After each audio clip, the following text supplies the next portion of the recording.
Entendes o que estás lendo?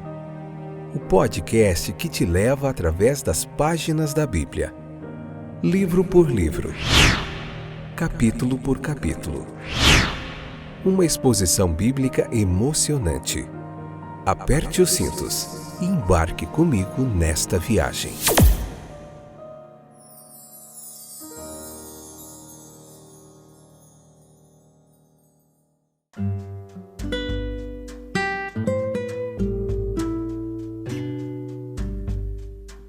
Olá, meus queridos companheiros de viagem através das páginas da Bíblia. Eu sou o Fábio e esse é mais um fantástico, excepcional, fora de série episódio do podcast Entendes o que estás lendo.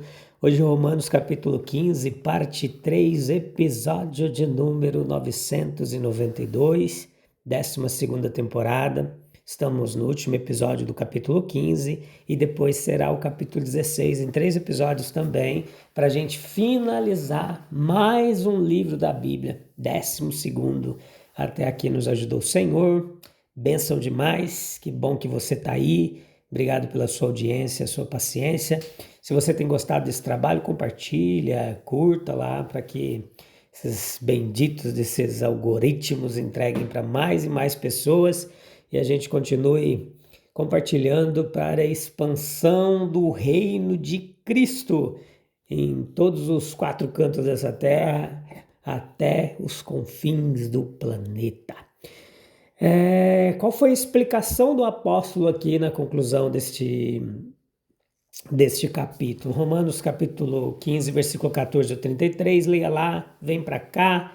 Aí na Amazon Music, no YouTube, no Spotify, na Deezer, One Republic, não sei onde que você escuta, na Apple Podcasts, no iVox, seja onde for, que a bênção de Deus e a presença do Espírito de Jesus Cristo te alcance e te abençoe grandemente, tá bom? As partes didáticas e exortativas da epístola já terminaram aqui, no finalzinho. E vai restar apenas algumas explicações pessoais e saudações de Paulo. E a gente não precisa se deter muito nelas. Aqui nós temos as razões de Paulo para escrever aos Romanos, 14 ao 21, versículo. Ele diz que não é porque a igreja em Roma seja deficiente em conhecimento ou poder de pregação, não. A lista no capítulo anterior, ela nos mostrou quantos homens e mulheres capazes tinham na igreja. Mas a razão é, por que Paulo é apóstolo aos gentios ou dos gentios? A igreja em Roma deveria desfrutar de seus cuidados, assim como os demais gentios. A única diferença é que, neste caso, ele não foi o pioneiro, como foram em tantas outras igrejas gentias.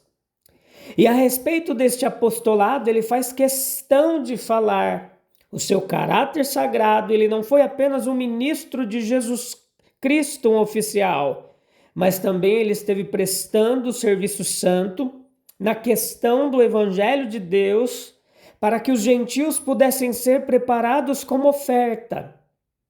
É um ofício preeminentemente santo que o apóstolo tem exercido aqui. E os meios empregados foram o evangelho de Deus. Paulo levou boas novas de Deus aos gentios, e esta esplêndida epístola mostra quão completa era a mensagem que ele trouxe. Então, seu fim era que os gentios se tornassem uma oferta aceitável. A consagração é o grande propósito da salvação, torná-los obedientes em palavras e ações e dedicados em coração e vida à glória de Deus. Ele teve um grande sucesso em sua empreitada. Sinais e maravilhas foram realizados pelo poder do Espírito de Deus em uma grande região do mundo.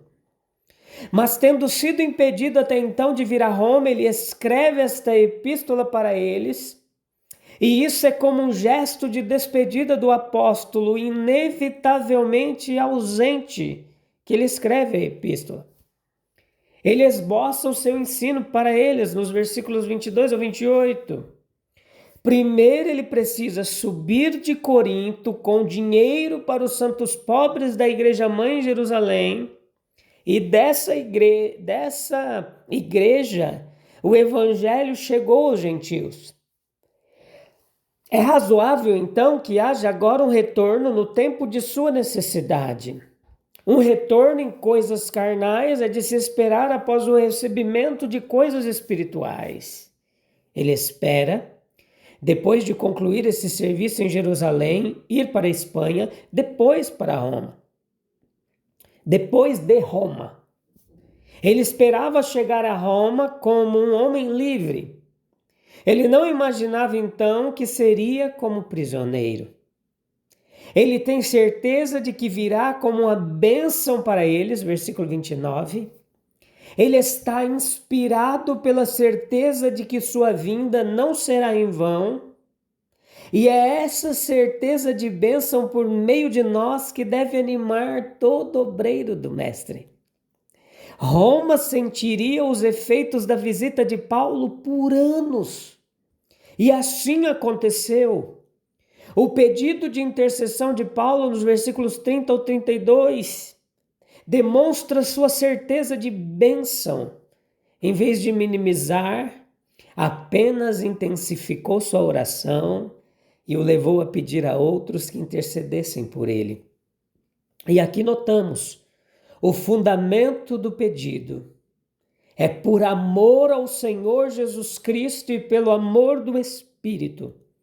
Por tudo que Cristo tem sido para eles e o Espírito tem estado com eles e neles, ele lhes pede que intercedam. Existe o conteúdo do pedido: libertação dos rebeldes que viviam na Judéia, aceitação entre os santos pobres e uma chegada alegre e revigorante a Roma.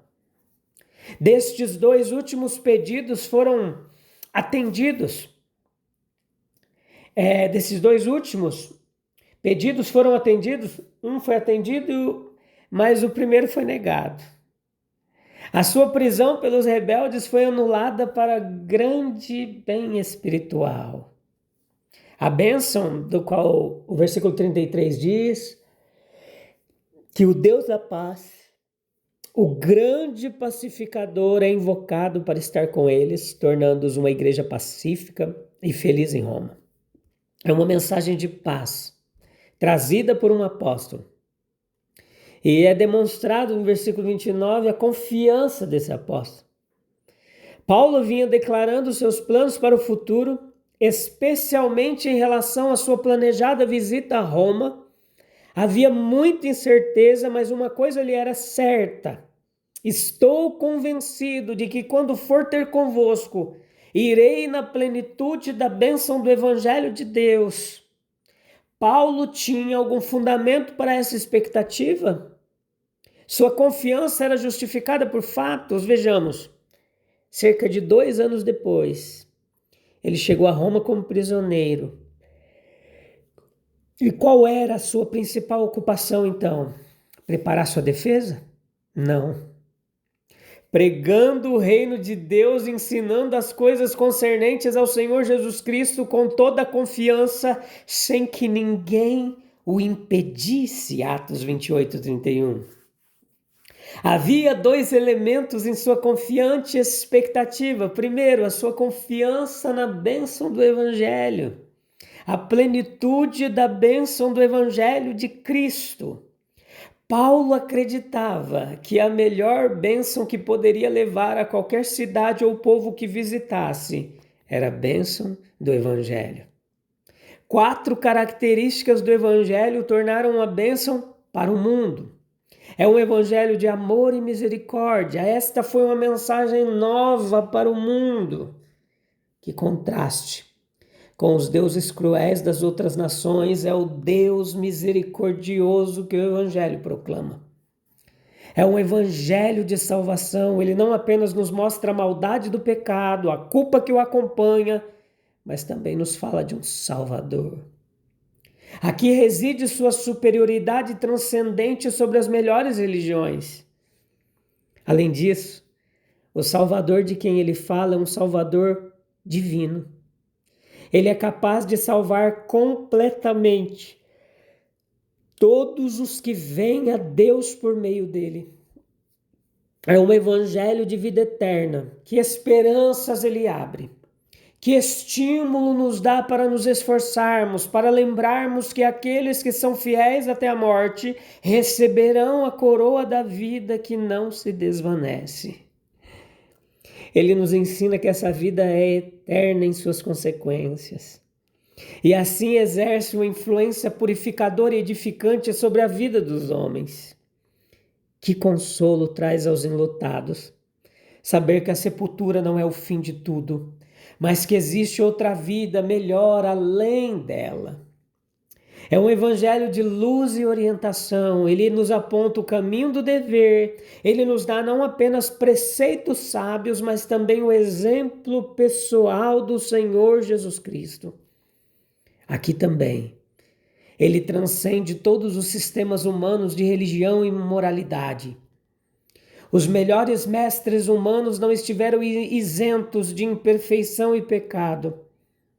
Somente Cristo pode verdadeiramente dizer: eu sou o caminho, a verdade e a vida. Somente Ele tem o direito de nos dizer, um direito justificado não apenas por sua autoridade divina, mas por seu caráter perfeito. Sigam-me.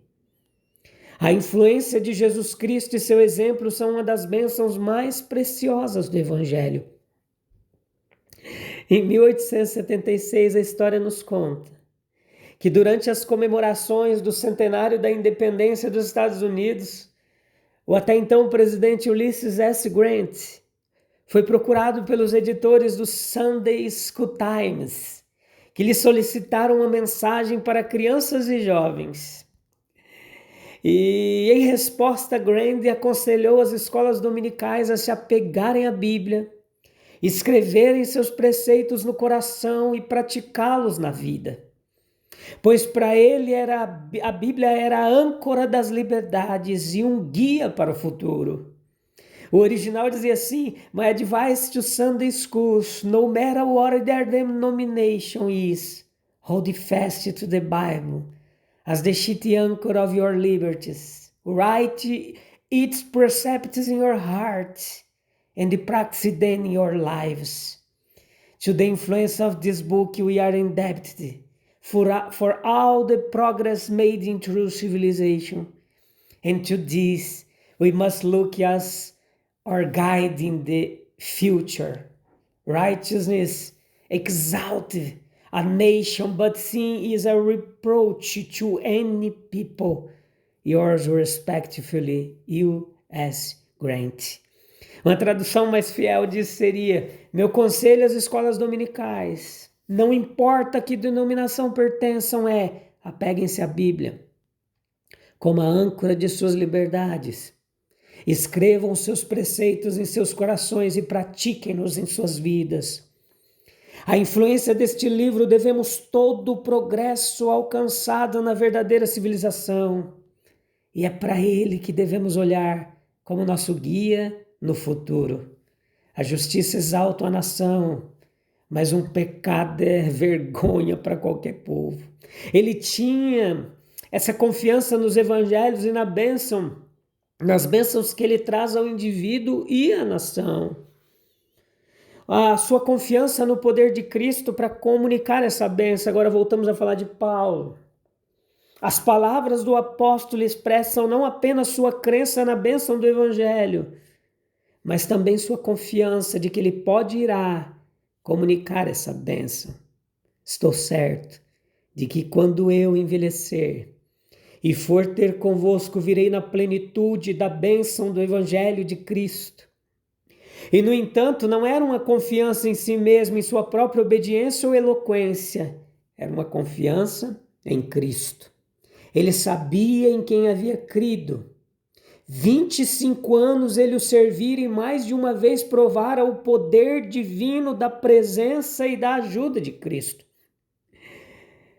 Esse é o nosso poder de comunicar as bênçãos do Evangelho. E ela depende de duas coisas. Primeiro, de um conhecimento pessoal do Evangelho. Uma comunhão constante com Cristo. Uma vida de oração é indispensável para uma vida útil. Essas duas coisas, o conhecimento pessoal do Evangelho e a comunhão pessoal com Cristo, nos tornam independentes do tempo e das circunstâncias. Elas nos dão força e confiança. Para Paulo, tanto fazia como quando ele ia a Roma. Era como se ele dissesse: não importa como, não importa quando eu vá até vocês, de uma coisa eu tenho certeza: levarei comigo a rica bênção do Evangelho de Cristo. De fato, ele chegou lá como prisioneiro, mas mesmo assim levou uma bênção. Sejamos ricos ou pobres, instruídos ou não, certamente levaremos uma bênção aos círculos em que nos movemos, contanto que primeiro tenhamos experimentado o poder do Evangelho em nossos próprios corações e em seguida reconheçamos nossa constante dependência de Cristo.